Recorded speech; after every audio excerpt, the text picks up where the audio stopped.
ಎಲ್ಲಾ ಹಾನಿಯಿಂದ ಕೂದಲನ್ನು ರಕ್ಷಿಸುತ್ತೆ. ಬರೀ Amrut noni reach root premium hair oil. ನಮಸ್ತೆ, ವಿಸ್ತಾರ ಎಕ್ಸ್‌ಪ್ರೆಸ್‌ಗೆ ಸ್ವಾಗತ. ನಾನು ಲೀನಶ್ರೀ. ಸಾಕಷ್ಟು ಅಪ್ಡೇಟ್ಸ್ ಇದೆ, ಬನ್ನಿ ಒಂದೊಂದಾಗಿ ನೋಡ್ತಾ ಹೋಗೋಣ.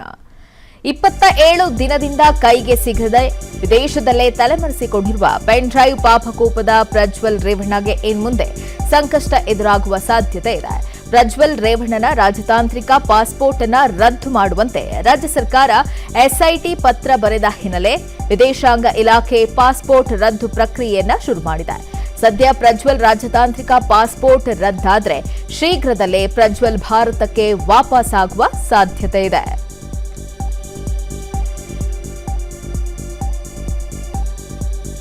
ವಿದೇಶದಲ್ಲಿ ತಲೆಮರೆಸಿಕೊಂಡಿರುವ ಪೆನ್ ಡ್ರೈವ್ ಪ್ರಕರಣದ ಆರೋಪಿ ಹಾಸನ ಸಂಸದ ಪ್ರಜ್ವಲ್ ರೇವಣ್ಣ ಭಾರತಕ್ಕೆ ವಾಪಸ್ ಕರೆತರೋಕೆ ರಾಜ್ಯ ಸರ್ಕಾರ ತಯಾರಿ ನಡೆಸ್ತಾ ಇದೆ. ಪ್ರಜ್ವಲ್ ರೇವಣ್ಣನ ರಾಜತಾಂತ್ರಿಕ ಪಾಸ್ಪೋರ್ಟ್ ರದ್ದು ಮಾಡಬೇಕು ಅಂತ ಸಿಎಂ ಸಿದ್ದರಾಮಯ್ಯ ಪ್ರಧಾನಿ ನರೇಂದ್ರ ಮೋದಿ ಅವರಿಗೆ ಮತ್ತೊಂದು ಪತ್ರ ಬರೆದಿದ್ದಾರೆ.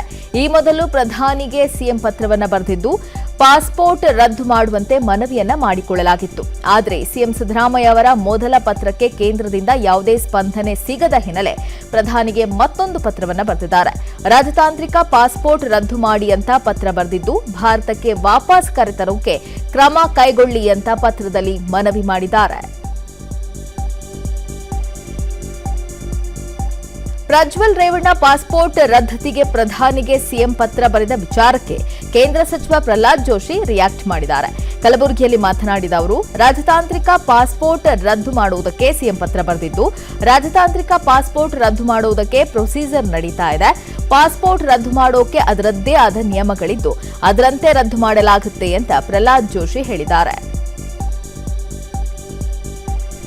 ಯಾವುದೇ ಡಿಪ್ಲೊಮ್ಯಾಟ್ ಪಾಸ್ಪೋರ್ಟ್ ಇತ್ಯಾದಿ ರದ್ದು ಮಾಡಲಿಕ್ಕೆ ಅದರದ್ದೇ ಆದಂಥ ಪ್ರೊಸೆಸ್ ಇದೆ ಮತ್ತು ಡಿಪ್ಲೊಮ್ಯಾಟ್ ಪಾಸ್ಪೋರ್ಟ್ ರದ್ದುಪಡಿಸಲಿಕ್ಕೆ ಈಗ ಅವರು ಹೈಕೋರ್ಟಿಗೆ ಕೋರ್ಟ್ನಲ್ಲಿ FIR ಇತ್ಯಾದಿ ಫೈಲ್ ಮಾಡಿದ್ದಾರೆ.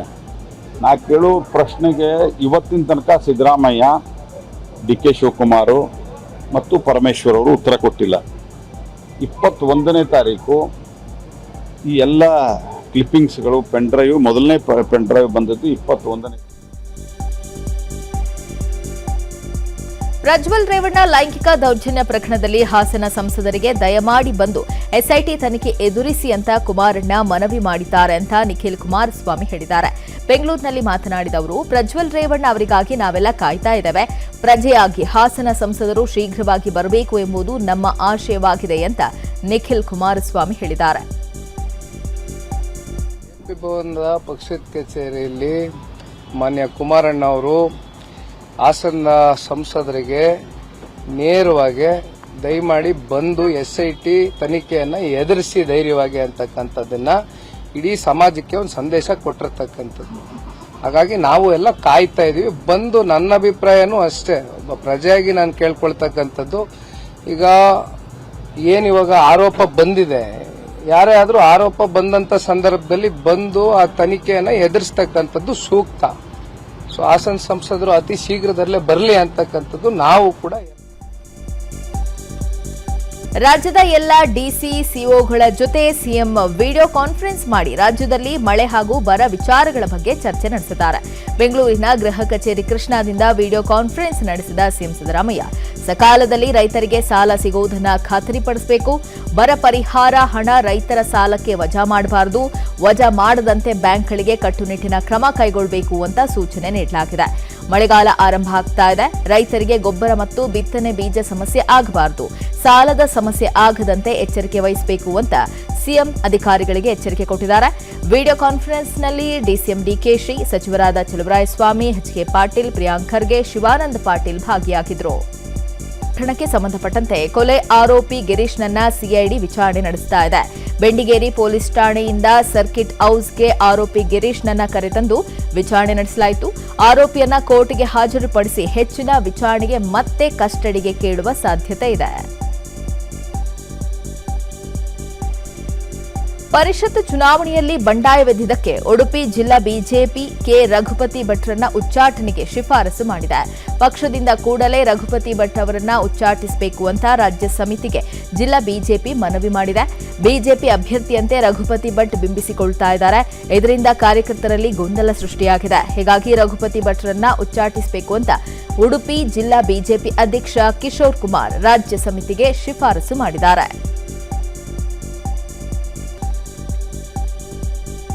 ಬೆಂಗಳೂರಿನ ಪ್ರತಿಷ್ಠಿತ ಹೋಟೆಲ್ಗೆ ಹುಸಿ ಬಾಂಬ್ ಬೆದರಿಕೆ ಮೇಲ್ ಬಂದಿದೆ. ಎಲೆಕ್ಟ್ರಾನಿಕ್ ಸಿಟಿಯ ದಿ ಒಟೆರಾ ಹೋಟೆಲ್ಗೆ ಮಧ್ಯರಾತ್ರಿ 2 ಗಂಟೆಗೆ ಬಾಂಬ್ ಬೆದರಿಕೆ ಇಮೇಲ್ ಬಂದಿದೆ. ಇವತ್ತು ಬೆಳಿಗ್ಗೆ ಮೇಲ್ ಚೆಕ್ ಮಾಡಿದ ಹೋಟೆಲ್ ಸಿಬ್ಬಂದಿ ಬೆದರಿಕೆ ಬಗ್ಗೆ ಎಲೆಕ್ಟ್ರಾನಿಕ್ ಸಿಟಿ ಪೊಲೀಸರಿಗೆ ಮಾಹಿತಿ ನೀಡಿದ್ದಾರೆ. ಹೋಟೆಲ್ ಸಿಬ್ಬಂದಿ ಮಾಹಿತಿ ಆಧಾರದ ಮೇಲೆ ಬಾಂಬ್ ಸ್ಕ್ವಾಡ್ನೊಂದಿಗೆ ಹೋಟೆಲ್ಗೆ ಭೇಟಿ ಕೊಟ್ಟ ಪೊಲೀಸರು ಪರಿಶೀಲನೆ ನಡೆಸಿದಾಗ ಹುಸಿ ಬಾಂಬ್ ಬೆದರಿಕೆ ಅನ್ನೋದು ಗೊತ್ತಾಗಿದೆ.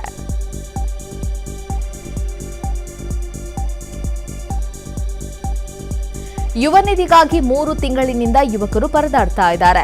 ಎನ್ಎಡಿಎನಲ್ಲಿ ಮೂಲ ದಾಖಲಾತಿ ಅಪ್ಲೋಡ್ ಆಗದೆ ಯುವಕರು ಪರದಾಡ್ತಾ ಇದ್ದಾರೆ. ವೆಬ್ಸೈಟ್ಗೆ ಪದವಿ ಪ್ರಮಾಣ ಪತ್ರ ಅಪ್ಲೋಡ್ ಆಗದಿದ್ದಕ್ಕೆ ಕಾಲೇಜಿಗೆ ಅಲೆದಲೆದು ಯುವಕ ಯುವತಿಯರು ಸುಸ್ತಾಗಿದ್ದಾರೆ. ಚಿತ್ರದುರ್ಗ ನಗರದ ಕಲಾ ಕಾಲೇಜಿನಲ್ಲಿ ತೇರ್ಗಡೆ ಆಗಿರುವ ವಿದ್ಯಾರ್ಥಿಗಳು ಜಿಲ್ಲಾಧಿಕಾರಿಯ ಕಚೇರಿಗೂ ಅಲೆದರೂ ಸಮಸ್ಯೆ ಸರಿಯಾಗಿಲ್ಲ. ಕಳೆದ 3 ತಿಂಗಳಿನಿಂದ ಕಾಲೇಜಿಗೆ ಅಲಿತಾ ಇದ್ರು, ಕಾಲೇಜಿನ ಸಿಬ್ಬಂದಿ ಸ್ಪಂದಿಸ್ತಾ ಇಲ್ಲ ಅಂತ ಹಳೆ ವಿದ್ಯಾರ್ಥಿಗಳು ತಮ್ಮ ಆಕ್ರೋಶ ಹೊರಹಾಕಿದ್ದಾರೆ. ಕಳೆದ 6 ತಿಂಗಳು ಕಳೆದಿದೆ ನಮ್ಮದು. ನಾವು ಎಲಿಜಿಬಲ್ ಇದ್ವಿ, ಬಟ್ ನ್ಯಾಡಲ್ಲಿ ನಮ್ಮ ಪದವಿ ಪ್ರಮಾಣ ಪತ್ರ ಲಭ್ಯವಾಗ್ತಿಲ್ಲ. ಸುಮಾರು ಸತಿ ಕಾಲೇಜಿಗೆ ಬಂದು ಕಂಪ್ಲೇಂಟ್ ಮಾಡಿದ್ರು ಕೂಡ ಯಾರು ರೆಸ್ಪಾನ್ಸ್ ಮಾಡ್ತಿಲ್ಲ. ನಂಬರ್ ಕೊಡ್ತಾರೆ, ನಂಬರು ಮಾಡಿದರೆ ವ್ಯಾಪ್ತಿ ಪ್ರದೇಶದಿಂದ ಹೊರಗಿದೆ ಅಂತ ಹೇಳ್ತಾರೆ. ಲಕ್ಷ್ಮಣ ನಾಯ್ಕ ಸರ್ ಅಂತ ಪ್ರತಿಯೊಬ್ಬರು ಕೇಳಿದ್ರು. ಕ್ಲರ್ಕಿಂದ ಹಿಡಿದು SD ಅವ್ರಿಗೂ FD ಅವ್ರಿಗೂ ಹೇಳ್ತಿರೋದು ಲಕ್ಷ್ಮಣ ನಾಯ್ಕ ಸರ್ ನಂಬರ್ ಕೊಡ್ತೀವಿ ಅಂತ ಹೇಳ್ತಿದ್ದಾರೆ. ಕೊಟ್ಟರೆ ಅವರು ರೆಸ್ಪಾನ್ಸ್ ಮಾಡ್ತಿಲ್ಲ. ನಮಗೆ ಏನು ಇದ್ರ ಬಗ್ಗೆ ಗೊತ್ತಿಲ್ಲ ಅಂತಲೇ ಹೇಳ್ತಿದ್ದಾರೆ. 23 ಸಲ ಔಟ್ಪುಟ್ ಆಗಿದ್ದೀವಿ. ಫೆಬ್ರವರಿ 18ಕ್ಕೆ 6 ತಿಂಗಳು ಕಳೆದಿದೆ ನಮ್ಮದು. ಕಳೆದ ಬಾರಿಗಿಂತ ಈ ಬಾರಿ ಕೊಡಗು ಜಿಲ್ಲೆಯಲ್ಲಿ ಹೆಚ್ಚು ಮಳೆ ಆಗಿದೆ ಅಂತ ಜಿಯೋಲಾಜಿಕಲ್ ಸರ್ವೆ ಆಫ್ ಇಂಡಿಯಾ ವರದಿ ಮಾಡಿದೆ. ಕೊಡಗಿನ 44 ಪ್ರದೇಶ ಲ್ಯಾಂಡ್ ಸ್ಲೈಡ್ ಝೋನ್ ಅಂತ ಗುರುತು ಮಾಡಲಾಗಿದೆ. 70ರಿಂದ 80 ಸ್ಥಳಗಳು ಭೂಕುಸಿತ ಸ್ಥಳಗಳು ಅಂತ ಗುರುತಿಸಲಾಗಿದ್ದು 43 ಪ್ರದೇಶಗಳು ಪ್ರವಾಹ ಎದುರಿಸಲಿದೆ ಅಂತ ಜಿಯೋಲಾಜಿಕಲ್ ಸರ್ವೆ ಆಫ್ ಇಂಡಿಯಾ ಮಾಹಿತಿ ನೀಡಿದೆ. ಈಗಾಗಲೇ ಕಾವೇರಿ, ಲಕ್ಷ್ಮಣತೀರ್ಥ ನದಿ ತಟದಲ್ಲಿ ಇರುವವರಿಗೆ ಮುನ್ನೆಚ್ಚರಿಕೆ ಕ್ರಮವನ್ನು ಕೈಗೊಳ್ಳಲಾಗಿದೆ. ಅಲ್ಲದೆ ಮಳೆಗಾಲ ಎದುರಿಸುವುದಕ್ಕೆ ಜಿಲ್ಲಾಡಳಿತ ಸರ್ವಸನ್ನದ್ಧವಾಗಿರುವಂತೆ ಸೂಚನೆ ನೀಡಲಾಗಿದ್ದು ಜಿಲ್ಲೆಯಲ್ಲಿ 100 ಆಶ್ರಯ ಕೇಂದ್ರಗಳನ್ನು ತೆರೆಯೋಕೆ ಸಿದ್ಧತೆ ಮಾಡಿಕೊಳ್ಳಲಾಗಿದೆ. ಮಳೆ ಪ್ರವಾಹಕ್ಕೆ ಸಂಬಂಧಪಟ್ಟಂತೆ ನೋಡಲ್ ಅಧಿಕಾರಿಗಳನ್ನು ನೇಮಕ ಮಾಡಲಾಗಿದೆ ಅಂತ ಕೊಡಗು ಜಿಲ್ಲಾಧಿಕಾರಿ ವೆಂಕಟರಾಜ ಮಾಹಿತಿ ನೀಡಿದ್ದಾರೆ.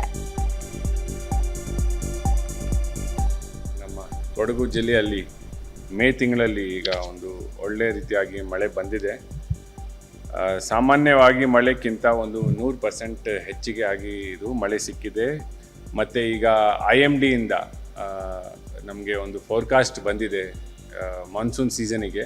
ಅದು ನಾರ್ಮಲ್ ಮತ್ತು ಅಬವ್ ನಾರ್ಮಲ್ ಅಂತ ರೇನ್ಫಾಲ್ ಅವರು ಫೋರ್ಕಾಸ್ಟ್ ಮಾಡಿದ್ದಾರೆ. ಜಿಯೋಲಾಜಿಕಲ್ ಸರ್ವೆ ಆಫ್ ಇಂಡಿಯಾ ಅವರು ರಿಪೋರ್ಟ್ ಪ್ರಕಾರ ಆಗಲಿ ಮತ್ತು ಇದು ಹಿಂದಿನ ವರ್ಷದ್ದು ಇದು ಎಕ್ಸ್ಪೀರಿಯನ್ಸ್ ನೋಡಬೇಕಾಗುತ್ತೆ ಅಂದರೆ 44. ಮೈಸೂರಿನ ಕಬಿನಿ ಜಲಾಶಯ ಪ್ರದೇಶದಲ್ಲಿ ಉತ್ತಮ ಮಳೆ ಆಗ್ತಾ ಇದ್ದು ಕಬಿನಿ ಡ್ಯಾಂನ ಒಳಹರಿವಿನ ಪ್ರಮಾಣ ಹೆಚ್ಚಳವಾಗಿದೆ. ಸದ್ಯ ಜಲಾಶಯದ ಒಳಹರಿವು 1861 ಕ್ಯೂಸೆಕ್ ಇದ್ರೆ ಹೊರಹರಿವು 300 ಕ್ಯೂಸೆಕ್ನಷ್ಟಿದೆ. 2284 ಅಡಿ ಗರಿಷ್ಠ ಸಾಮರ್ಥ್ಯದ ಕಬಿನಿ ಜಲಾಶಯದ ಇವತ್ತಿನ ನೀರಿನ ಮಟ್ಟ 2257 ಅಡಿಯಷ್ಟಿದೆ. ಮುಂಗಾರು ಮಳೆ ಶುರುವಾಗಿದ್ದು ಮಂಡ್ಯ ಜಿಲ್ಲೆಯ ಶ್ರೀರಂಗಪಟ್ಟಣ ತಾಲೂಕಿನ ಕೆಆರ್ಎಸ್ ಡ್ಯಾಂ ಒಳಹರಿವಿನಲ್ಲಿ ಸ್ವಲ್ಪ ಹೆಚ್ಚಳವಾಗಿದೆ. ಕೆಆರ್ಎಸ್ ಜಲಾಶಯದ ಒಳಹರಿವು 1971 ಕ್ಯೂಸೆಕ್ ಇದ್ರೆ ಹೊರಹರಿವು 522 ಕ್ಯೂಸೆಕ್ ಇದೆ. ಸದ್ಯ ಇಂದಿನ ಕೆಆರ್ಎಸ್ ಡ್ಯಾಂನ ನೀರಿನ ಮಟ್ಟ 81.45 ಅಡಿಗೆ ಏರಿಕೆಯಾಗಿದೆ. ರಾಜಧಾನಿ ಬೆಂಗಳೂರಿನಲ್ಲಿ ರಸ್ತೆ ದಾಟೋದು ಇನ್ನೂ ಸುಲಭ ಆಗ್ತಾ ಇದೆ. ರಸ್ತೆ ದಾಟುವ ಮುನ್ನ ಫುಟ್ಪಾತ್ ಮೇಲಿರುವ ಬಟನ್ ಒತ್ತಿದ್ರೆ ಸಾಕು, ವಾಹನ ದಟ್ಟಣೆ ಎಷ್ಟೇ ಇದ್ರೂ ವಾಹನಗಳ ಸಂಚಾರಕ್ಕೆ ರೆಡ್ ಸಿಗ್ನಲ್, ಪಾದಚಾರಿಗಳಿಗೆ ಗ್ರೀನ್ ಸಿಗ್ನಲ್ ಬೀಳುತ್ತೆ. 30 ಸೆಕೆಂಡ್ಗಳವರೆಗೂ ಪಾದಚಾರಿಗಳಿಗೆ ಗ್ರೀನ್ ಸಿಗ್ನಲ್ ನೀಡಲಿದೆ. ಈ ವೇಳೆ ಪಾದಚಾರಿಗಳು ರಸ್ತೆಯನ್ನ ದಾಟಬಹುದು. ಈಗಾಗಲೇ ಬೆಂಗಳೂರಿನ ರೆಸಿಡೆನ್ಸಿ ರಸ್ತೆಯಲ್ಲಿ ಈ ವಿದೇಶಿ ತಂತ್ರಜ್ಞಾನ ಪ್ರಾಯೋಗಿಕವಾಗಿ ಅಳವಡಿಕೆ ಮಾಡಲಾಗಿದ್ದು, ನಗರದಾದ್ಯಂತ ಈ ತಂತ್ರಜ್ಞಾನ ಅಳವಡಿಕೆಗೆ ಟ್ರಾಫಿಕ್ ಪೊಲೀಸ್ ಹಾಗೆ ಬಿಬಿಎಂಪಿ ಪ್ಲಾನ್ ಮಾಡಿಕೊಳ್ತಾ ಇದೆ. ಡೀಸೆಲ್ ಖಾಲಿಯಾಗಿ ಕೆಎಸ್ಆರ್ಟಿಸಿ ಬಸ್ ಮಾರ್ಗ ಮಧ್ಯೆಯೇ ನಿಂತಹ ಘಟನೆ ಶಿವಮೊಗ್ಗ ಜಿಲ್ಲೆಯ ಹೊಸನಗರ ತಾಲೂಕಿನ ಮಾಸ್ತಿಕಟ್ಟೆ ಬಳಿ ನಡೆದಿದೆ. ಕುಂದಾಪುರ, ಶಿವಮೊಗ್ಗ, ಬೆಂಗಳೂರು ಮಾರ್ಗವಾಗಿ ಚಲಿಸುವ ಬಸ್ ಮಾರ್ಗ ಮಧ್ಯೆ ನಿಂತಾಗ ಪ್ರಯಾಣಿಕರೇ ಬಸ್ ಅನ್ನು ತಳ್ಳಿದ್ರು. ಇನ್ನು ಬಸ್ ಕಂಡಕ್ಟರ್ ಪುರುಷರಿಗೆ ಟಿಕೆಟ್ನ ಅರ್ಧ ಹಣ ಕೊಟ್ಟು ಖಾಸಗಿ ಬಸ್ನಲ್ಲಿ ಕಳಿಸಿದ್ದು, ಅಧಿಕಾರಿಗಳ ವಿರುದ್ಧ ಪ್ರಯಾಣಿಕರು ಆಕ್ರೋಶ ಹೊರಹಾಕಿದ್ದಾರೆ.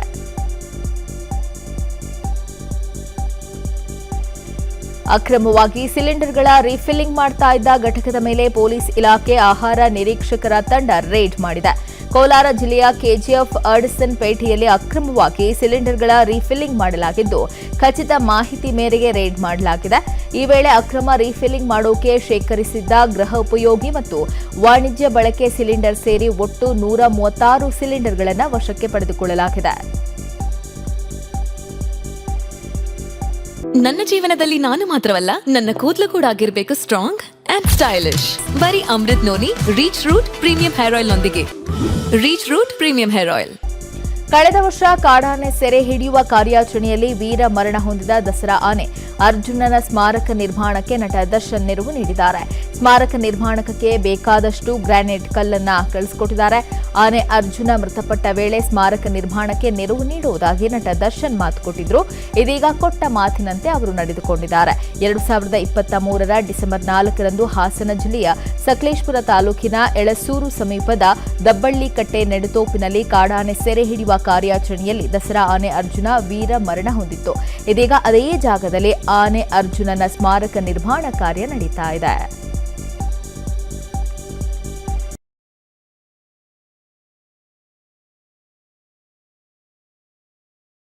ದೇಶದಲ್ಲಿ ಲೋಕಸಭೆ ಚುನಾವಣೆ ನಡೀತಾ ಇದ್ದು, ಈಗಿನಿಂದಲೇ ಗೆಲುವಿನ ಲೆಕ್ಕಾಚಾರ ನಡೀತಾ ಇದೆ. ಬಿಜೆಪಿ 305 ಸ್ಥಾನ ಗೆಲ್ಲುವ ಮೂಲಕ 3ನೇ ಬಾರಿಯೂ ನರೇಂದ್ರ ಮೋದಿಯೇ ಭಾರತದ ಚುಕ್ಕಾಣಿ ಹಿಡಿಯೋದು ಫಿಕ್ಸ್ ಅಂತ ಅಮೆರಿಕ ಮೂಲದ ರಾಜಕೀಯ ತಜ್ಞ ಇಯಾನ್ ಬ್ರೆಮರ್ ಭವಿಷ್ಯವನ್ನ ನುಡಿದಿದ್ದಾರೆ. ಖಾಸಗಿ ವಾಹಿನಿಯ ವಿಶೇಷ ಸಂದರ್ಶನದಲ್ಲಿ ಮಾತನಾಡಿದ ಅವರು, ಭಾರತದ ಆರ್ಥಿಕ ಪ್ರಗತಿಯೇ ಅಭಿವೃದ್ಧಿಗೆ ಭದ್ರ ಬುನಾದಿಯಾಗಿದೆ ಅಂತ ಹೇಳಿದ್ದಾರೆ. ಇನ್ನು ಭಾರತದಲ್ಲಿ ಆರ್ಥಿಕ ಸ್ಥಿರತೆ ಇರೋದ್ರಿಂದಲೇ ಜನರು ಮೋದಿ ನಾಯಕತ್ವಕ್ಕೆ ಫಿದಾ ಆಗಿದ್ದಾರೆ ಅಂತ ಅವರು ಹೇಳಿದ್ದಾರೆ.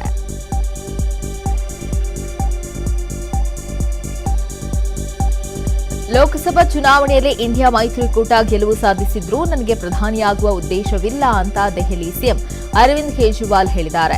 ನವದೆಹಲಿಯಲ್ಲಿ ಖಾಸಗಿ ವಾಹಿನಿಯಲ್ಲಿ ನಡೆದ ಕಾರ್ಯಕ್ರಮದಲ್ಲಿ ಮಾತನಾಡಿದ ಕೇಜ್ರಿವಾಲ್, ಸರ್ವಾಧಿಕಾರದಿಂದ ದೇಶವನ್ನ ರಕ್ಷಿಸುವುದೇ ನನ್ನ ಗುರಿ ಅಂತ ಹೇಳಿದರು. ಒಂದು ವೇಳೆ ಬಿಜೆಪಿ ಅಧಿಕಾರಕ್ಕೆ ಬಂದ್ರೆ ವಿರೋಧ ಪಕ್ಷಗಳ ಎಲ್ಲಾ ನಾಯಕರು ಜೈಲು ಸೇರಬೇಕಾಗುತ್ತೆ ಅಂತ ಕಮಲ ಪಡೆ ವಿರುದ್ಧ ವಾಗ್ದಾಳಿ ನಡೆಸಿದ್ರು. ದೆಹಲಿಯ ದ್ವಾರಕದಲ್ಲಿ ನಡೆದ ಸಾರ್ವಜನಿಕ ಸಭೆಯಲ್ಲಿ ರಕ್ಷಣಾ ಸಚಿವ ರಾಜನಾಥ್ ಸಿಂಗ್ ಭಾಗವಹಿಸಿದ್ದು, ಈ ವೇಳೆ ದೆಹಲಿ ಸಿಎಂ ಅರವಿಂದ್ ಕೇಜ್ರಿವಾಲ್ ವಿರುದ್ಧ ವಾಗ್ದಾಳಿ ನಡೆಸಿದ್ದಾರೆ. ಕೇಜ್ರಿವಾಲ್ ತನ್ನ ಗುರು ಅಣ್ಣಾ ಹಜಾರೆಗೆ ಮೋಸ ಮಾಡಿದ್ದಾರೆ, ಇನ್ನು ಜನರ ನಂಬಿಕೆ ಹೇಗೆ ಉಳಿಸಿಕೊಳ್ಳೋಕೆ ಸಾಧ್ಯ ಅಂತ ಹೇಳಿದ್ರು. ಆ ಪಕ್ಷ ಮಹಿಳೆಯರಿಗೆ ರಕ್ಷಣೆಯನ್ನೂ ಒದಗಿಸಿಲ್ಲ, ಕೊಟ್ಟ ಭರವಸೆಯನ್ನೂ ಈಡೇರಿಸಿಲ್ಲ ಅಂತ ಹೇಳಿದ್ದಾರೆ. ಹರಿಯಾಣದ ಸಿರ್ಸಾದಲ್ಲಿ ಕಾಂಗ್ರೆಸ್ ನಾಯಕಿ ಪ್ರಿಯಾಂಕಾ ಗಾಂಧಿ ಭರ್ಜರಿ ರೋಡ್ ಶೋ ನಡೆಸಿದ್ರು. ಈ ವೇಳೆ ಮಾತನಾಡಿದ ಪ್ರಿಯಾಂಕಾ, ಹರಿಯಾಣದಲ್ಲಿ ಬಿಜೆಪಿ ವಿರೋಧದ ಅಲೆ ಇದೆ. ಜನರು ಬಿಜೆಪಿ ಆಡಳಿತಕ್ಕೆ ಬೇಸತ್ತಿದ್ದು ನಿರುದ್ಯೋಗ ಹೆಚ್ಚಾಗ್ತಾ ಇದೆ. ಹೀಗಾಗಿ ಮುಂದಿನ ದಿನಗಳಲ್ಲಿ ಬದಲಾವಣೆ ಆಗೇ ಆಗುತ್ತೆ ಅಂತ ಹೇಳಿದ್ದಾರೆ. ಬುದ್ಧ ಪೂರ್ಣಿಮೆಯ ಪ್ರಯುಕ್ತ ದೇವಸ್ಥಾನಗಳಿಗೆ ಭಕ್ತ ಸಾಗರವೇ ಹರಿದು ಬರ್ತಾ ಇದೆ. ಅಯೋಧ್ಯೆಯ ರಾಮ ಮಂದಿರಕ್ಕೆ ಹೆಚ್ಚಿನ ಸಂಖ್ಯೆಯಲ್ಲಿ ಭಕ್ತರು ಆಗಮಿಸಿದ್ದು, ಸರಾಯು ನದಿಯಲ್ಲಿ ಮಿಂದೇಳ್ತಿದ್ದಾರೆ. ಇನ್ನು ಹರಿದ್ವಾರ, ವಾರಣಾಸಿಯಲ್ಲೂ ಭಕ್ತರು ಸ್ನಾನ ಮಾಡಿ ದೇವರ ದರ್ಶನ ಪಡೆದಿದ್ದಾರೆ.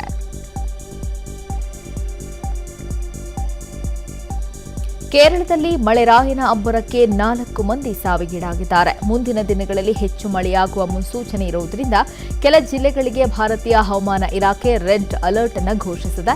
ಮಳೆ ಅವಾಂತರಕ್ಕೆ ತಗ್ಗು ಪ್ರದೇಶಗಳಿಗೆ ನೀರು ನುಗ್ಗಿದ್ದು ವಾಹನ ಸವಾರರು ಪರದಾಡುವಂತಾಗಿದೆ. ಇನ್ನು ಮೀನುಗಾರರು ಸಮುದ್ರಕ್ಕೆ ಇಳಿಯದಂತೆ ಮುನ್ನೆಚ್ಚರಿಕೆ ನೀಡಲಾಗಿದೆ.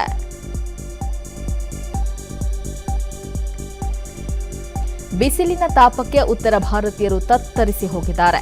ಪ್ರಾಣಿ ಪಕ್ಷಿಗಳಿಗೂ ಉಷ್ಣಾಂಶ ಏರಿಕೆಯಿಂದ ತೊಂದರೆ ಉಂಟಾಗ್ತಾ ಇರೋದ್ರಿಂದ ಲಕ್ನೋದ ಝೂಲಾಜಿಕಲ್ ಪಾರ್ಕ್ನಲ್ಲಿ ಹನಿ ನೀರು ಸಿಂಪಡಣೆ ಹಾಗೂ ಕೂಲರ್ ವ್ಯವಸ್ಥೆಯನ್ನ ಮಾಡಲಾಗಿದೆ. ಇನ್ನು ದೆಹಲಿಯ ಆಸ್ಪತ್ರೆಗಳಲ್ಲೂ ಕೂಡ ಮುನ್ನೆಚ್ಚರಿಕಾ ಕ್ರಮವನ್ನು ವಹಿಸಿದ್ದು ತುರ್ತು ಚಿಕಿತ್ಸಾ ವಿಭಾಗದಲ್ಲಿ ಹೆಚ್ಚಿನ ವ್ಯವಸ್ಥೆಯನ್ನು ಒದಗಿಸಲಾಗಿದೆ. ಆರ್ಸಿಬಿ ಸೀಸನ್ನಿಂದ ಹೊರನಡೆದ ಬೆನ್ನಲ್ಲೇ ರಾಯಲ್ ಚಾಲೆಂಜರ್ಸ್ ತಂಡದ ಫಿನಿಷರ್ ಅಂತಲೇ ಖ್ಯಾತಿ ಪಡೆದ wicket keeper batsman Dinesh Karthik IPL ಟಿ20ಗೆ ವಿದಾಯ ಹೇಳಿದ್ದಾರೆ. ದಿನೇಶ್ ಕಾರ್ತಿಕ್ ವಿದಾಯ ನೀಡ್ತಾ ಇರುವುದನ್ನು ಐಪಿಎಲ್ ಮುಖ್ಯ ಪ್ರಸಾರಕರಾದ ಜಿಯೋ ಸಿನಿಮಾ ಖಚಿತಪಡಿಸಿದ್ದು ಅವರ ಫೋಟೋ ಕೂಡ ಹಂಚಿಕೊಂಡಿದೆ.